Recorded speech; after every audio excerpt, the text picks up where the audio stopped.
मैं आशा करता हूँ कि कीर्ति मैम ऑल इंडिया मजलिस इत्तेहादुल मुस्लिमीन के लिए अपना वक्त देगी।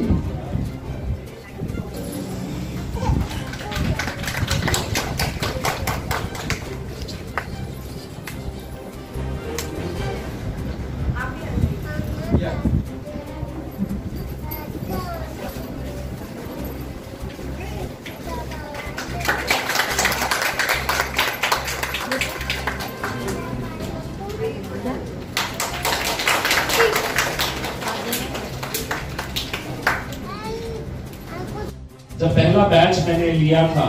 तो वहां पर हमें 50 लड़कियों को उस बैच के अंदर लेना था,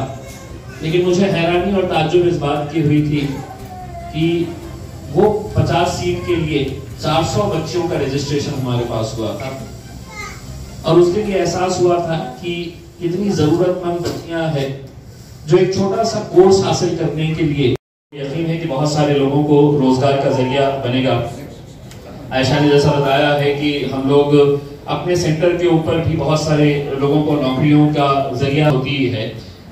उनको नौकरियां डायरेक्ट किस तरह से दी जाए, वरना आज सबसे बड़ी दिक्कत जो है पढ़े लिखे बच्चों को नौकरियों के लिए दूसरे शहर जाना पड़ता है। कोई माँ बाप नहीं चाहता है कि अपने बच्चों को रोजी रोटी के लिए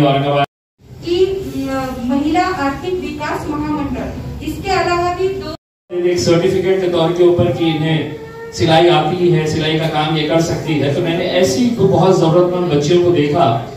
कि जिनके लिए वो सर्टिफिकेट कोई मायने नहीं रखता है। उनको अगर हमको पैरों पे खड़े रहना सिखाना है तो कहीं ना कहीं उनको कुछ और आगे बढ़कर मदद करने की जरूरत है। तो पिछले 6 सालों से लगातार जो 25 बच्चियां पास होकर निकलती है, 3 महीने का कोर्स हासिल करने के बाद अब हर बच्ची को एक नई सिलाई मशीन साथ में देते हैं सर्टिफिकेट के साथ, ताकि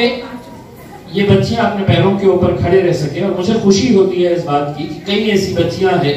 जिन्होंने अपनी दोस्ती वहां पर उस सेंटर के ऊपर की, अलग अलग जात धर्म और मजहब की बच्चियां हैं, लेकिन जब कोर्स कंप्लीट कर दिए, एक साइलाई मशीन ले लिया, तो कितने बच्चियों ने अपना एक छोटा सा घर बनाकर वो छोटे मोटे सिलाई के काम कर रही है।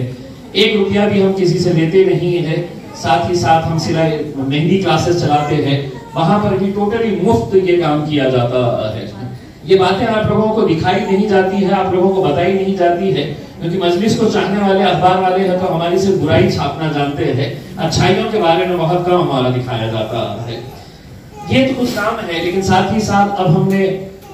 पुलिस भर्ती के लिए अब 2-1 महीने के अंदर आप देखेंगे कि महाराष्ट्र के अंदर हजारों की तादाद के अंदर मोटिवेट करेगा, कोई और आकर आपको एनकरेज करेगा, कोई और आकर आपको हौसला अफजाई आपकी करेगा, तो आप कुछ करोगे, वो होना नहीं। दिस इज द एरा, आपको आपके लिए खुद खड़े होना है, आपको सिर्फ आप ही रोक सकते हैं। ये सब ऐसे मुद्दे हैं जो हर इंसान की जिंदगी से ताल्लुक रखते हैं, उनको दूर करने के लिए हम सबको एक साथ मिलकर आने की जरूरत है। हम हमारी तरफ से पूरी कोशिशें हमारी जारी रखेंगे। रजिया सुल्तान की पूरी टीम को मैं मुबारकबाद देता हूँ कि वो लोग अपने अलग अलग इलाकों के अंदर जा रहे हैं, लेकिन मैं अस्मा शेख मैडम से यही गुजारिश करूंगा कि और ज्यादा अपने सफर बनाएंगे। आप महाराष्ट्र की अध्यक्षा है, एक अच्छी टीम तैयार करिए पूरे महाराष्ट्र के अंदर, और जो काम की शुरुआत हम यहाँ से कर रहे हैं वो दूसरे महाराष्ट्र के शहरों के अंदर भी होनी चाहिए। और यही काम है जो आखिर में लोगों को आपसे जोड़ता है। आपका देखने का नजरिया उसी वक्त बदलेगा जब लोग देखेंगे कि आप काम कर रहे हैं। हम अगर काम कर रहे हैं तो आप हमारे साथ जुड़ेंगे, अगर हम काम नहीं कर रहे हैं तो आप हमको एक बार मौका दिए हैं, ठीक है, आप खासदार हमने आपको बना दिए हैं, हमारी गलती थी, एक मरतबा बना दिए है, लेकिन अगर हम काम करेंगे तो यकीनन आप सोचेंगे कि नहीं, मेरा वोट जो है वो बेकार नहीं गया है। तो हम आपके वोटों के कर्जदार हैं। आपने जो हमारे को वोट दिया है, वोट देकर इस मुकाम के ऊपर पहुंचाया है, उसका हम तहे दिल से शुक्रिया अदा करते हैं और आपको यकीन दिलाते हैं कि हमारी तरफ से जितना भी हो सकेगा हम पूरी तरह से कोशिश करेंगे। मैं तो ये कहूंगा कि मेरा अगला सेंटर कहाँ पे होना चाहिए, वो अस्मा शेख अपने लेवल के ऊपर अलग अलग इलाकों के अंदर जाए, हमारे को जगह बताए कि कहाँ पर कौन सी जगह हो सकती है, ताकि उस इलाके के अंदर भी हमें 50 बच्चियों को हर 3 महीने 4 महीने के कोर्स के अंदर है तो हम वहां पर उनको पैरों के ऊपर खड़े रहने के लिए एक जरिया बना सके। तो आप लोग भी साथ दीजिएगा, आपके राय मशवरे, आप लोगों की जो भी मुद्दे हैं आप खुले तौर के ऊपर आइएगा।